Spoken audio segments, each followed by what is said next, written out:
ओम नमः शिवाय। प्रिय दर्शकों, जिन वृक्षों की जड़ें गहरी होती हैं, जिन वृक्षों की जड़ें गहरी होती हैं, उन्हें बार-बार सींचने की जरूरत नहीं होती।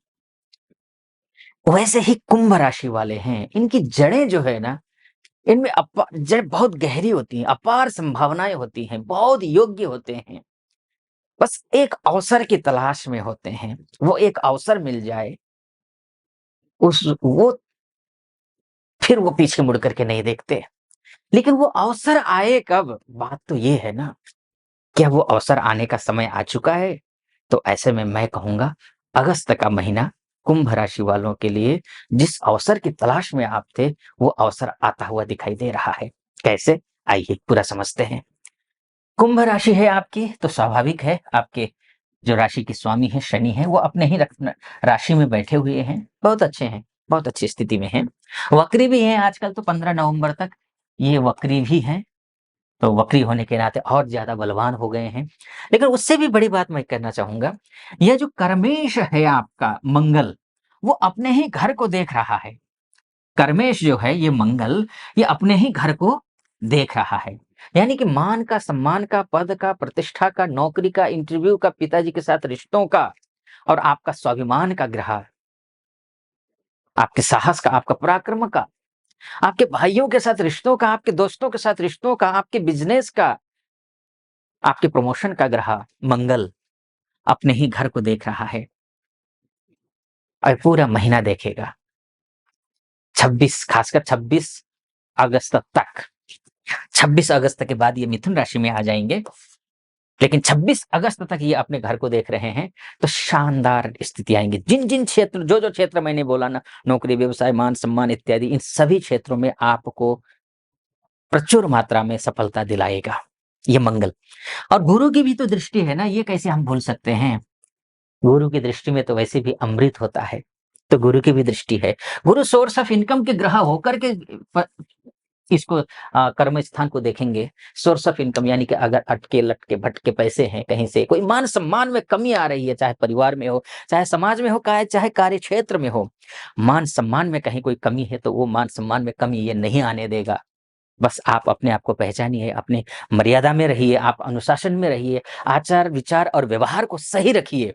तो अगर ऐसा करते हैं, तो आपके लिए ये जो ग्रह है, ये जो स्थिति है, मान सम्मान बढ़ाने वाला है, प्रमोशन करवाने वाला है, इंटरव्यू क्लियर करवाने वाला है। इंटरव्यू कॉल नहीं आ रही है, तो इंटरव्यू कॉल आ जाए, ऐसा है। अगर आप पैतृक कार्य को आगे बढ़ा रहे हैं, तो उस कार्य में अधिक सफलता मिले, पिताजी के साथ रिश्ते अच्छे हों, राजकीय मान सम्मान आपको प्राप्त हो, शासन प्रशासन से जुड़े हुए कार्यों में सफलता हो, लटके हुए कार्य अच्छे हों, अच्छे से बन जाए। पॉलिटिक्स में है, तो उसमें सफलता आपको मिल जाए। लीडरशिप क्षमता का विकास हो आप में, ऐसा योग ये मंगल और गुरु की दृष्टि से बनता हुआ दिखाई दे रहा है। पैतृक धन संपत्ति से लेकर के आपके कौटुंबिक जो रिश्ते हैं, उनमें भी ठीक करता हुआ दिखाई दे रहा है। पैतृक संपत्ति अर्थात माता-पिता की जो, दादा-दादी की जो संपत्ति है, उसमें बँटवारा होना है। समस्याएँ आई हुई हैं, तो उनमें समस्याएँ कम आएँगी। कि सॉर्ट समस्याओं का समाधान होने की संभावना दिखाई दे रही है। बस एक चीज़ का ध्यान रखना है, अपने वाणी में संयम, वाणी में मधुरता को बरकरार रखना है। आप बहुत संयमी हैं, आप में अपार क्षमताएँ हैं। कुंभ राशि है आपकी। कुंभ का मतलब होता है घड़ा। घड़े के अंदर अगर बाहर से ढक्कन लगा दिया जाए, घड़े के अंदर क्या है, ये किसी को पता नहीं। वैसे ही आप, जब तक आप अपने अंदर छुपी हुई जो प्रतिभा है, योग्यता है, क्षमता है, उसको पहचानेंगे नहीं, उस प्रतिभा का ढक्कन जब तक नहीं खोलेंगे और नहीं देखेंगे, अपने अंदर झाँकेंगे नहीं, तब तक आप सफल भी नहीं हो सकते हैं। इसलिए सबसे पहले तो अपनी क्षमता को पहचानना ज़रूरी है आपको। उसके बाद मैं अब आगे बढ़ता हूँ। एक और बात है यहाँ पर, 15-16 अगस्त से लेकर के सूर्य पूरे 1 साल बाद सूर्यदेव आएँगे अपने ही घर में, अर्थात सिंह राशि में। आपकी कुंडली के हिसाब से, यानी कि कुंभ लग्न वालों के लिए या फिर राशि वालों के लिए जो सूर्य है वो बिजनेस के ग्रह भी हैं, तो दाम्पत्य जीवन के ग्रह भी हैं, तो ये पार्टनरशिप के ग्रह भी हैं, तो ये शासन प्रशासन से जुड़े हुए कार्यों को संपन्न करवाने वाले ग्रह भी हैं, यात्रा के ग्रह भी हैं, छोटी-मोटी यात्राओं के। तो ये है। तो ये अब अपने घर में जाएगा तो स्वाभाविक रूप से आप ओवर कॉन्फिडेंट हो सकते हैं, और ओवर कॉन्फिडेंट हो करके आप कोई ऐसा डिसीजन ले सकते हैं, ताबड़तोड़ डिसीजन जो बोलते हैं, किसी से पूछा नहीं, कुछ नहीं और ले लिया डिसीजन, वो एक माइनस पॉइंट है, क्योंकि वहाँ आपको नुकसान हो सकता है। कोई डिसीजन ऐसे नहीं लेना है जो बिना किसी अनुभवी व्यक्ति से सलाह लिए कोई डिसीजन नहीं लेना।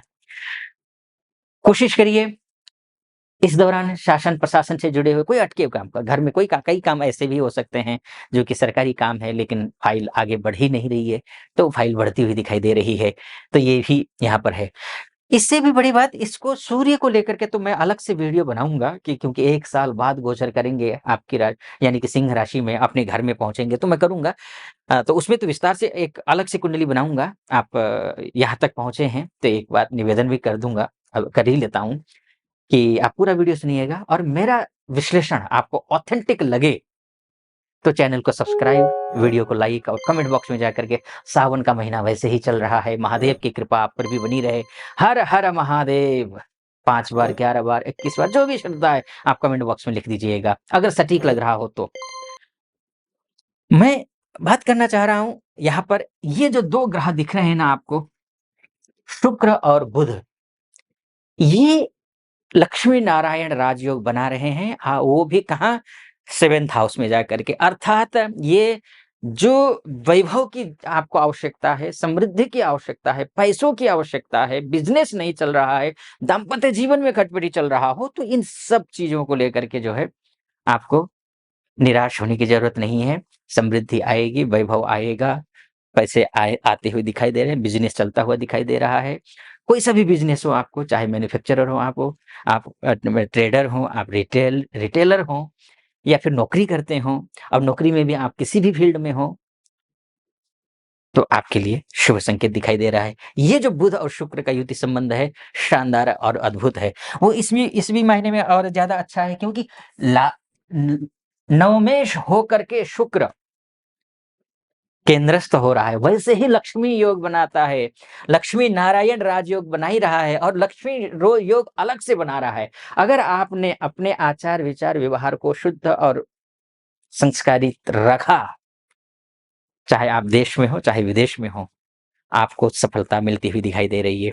एमएनसी में काम करने वालों के लिए भी, और डोमेस्टिक लेवल पे काम करने वालों के लिए, विदेश जाना जो चाहते हैं उनके लिए भी, और जो विदेश में रह करके संघर्ष कर रहे हैं उनके लिए भी, ये जो समय है ये शानदार समय दिखाई दे रहा है। बुध मघा नक्षत्र में रहेगा, और मघा नक्षत्र केतु का नक्षत्र होता है, और केतु बुध के घर में बैठा हुआ है। उस लिहाज से भी, अगर नक्षत्र ज्योतिष के लिहाज से भी देखते हैं, क्योंकि इसमें मैं नक्षत्र ज्योतिष के बारे में ज़्यादा बताता नहीं हूँ। मैं एक और मेरा यूट्यूब चैनल है एस्ट्रो मुक्ति करके, उसमें नक्षत्र आधारित ज्योतिष गणना के हिसाब से ही मैं फलादेश करता हूँ। चाहे तो आप उसको फॉलो कर सकते हैं। तो यहाँ पर भी ये शुभ संकेत दिखाई दे रहा है, और लेकिन ये ध्यान रखिएगा, ये मोटा-मोटी तौर पर है। आपकी कुंडली ही आपका डीएनए है। ये कई बातें ऐसी हो सकती हैं कि आपकी कुंडली में कमज़ोर हो वो ग्रह, और वो गोचर में तो ठीक हो गए हैं, लेकिन आपकी कुंडली में कमज़ोर हैं, तो हो सकता है वो फल आपको ना मिले, और आप ये को लगे कि नहीं, कहीं सत्यता के करीब नहीं है, ऐसा भी लग सकता है। सटीक नहीं बैठ सकता है, कहने का तात्पर्य। तो आपकी अपनी कुंडली, आपका डीएनए है, तो आप अपनी कुंडली के बारे में अगर जानकारी चाहते हैं कि क्या कुछ लिखा है भविष्य में, तो नीचे नंबर है, उस नंबर पे कॉल कीजिए, हमारे प्रतिनिधि से बात कीजिए। प्रतिनिधि से बात करके मुझसे बात करने के लिए, अर्थात कुंडली दिखाने के लिए अपॉइंटमेंट ले लीजिए। निर्धारित तिथि पर आपकी कुंडली का विश्लेषण करेंगे। आप खुश रहें, महादेव की कृपा आप पर बनी रहे, ऐसी मेरी कामना। यहाँ तक पहुँचे हैं, सब्सक्राइब, लाइक और कमेंट करना कतई मत भूलिएगा। फिलहाल अनुमति चाहूँगा। हर हर महादेव, ओम नमः शिवाय।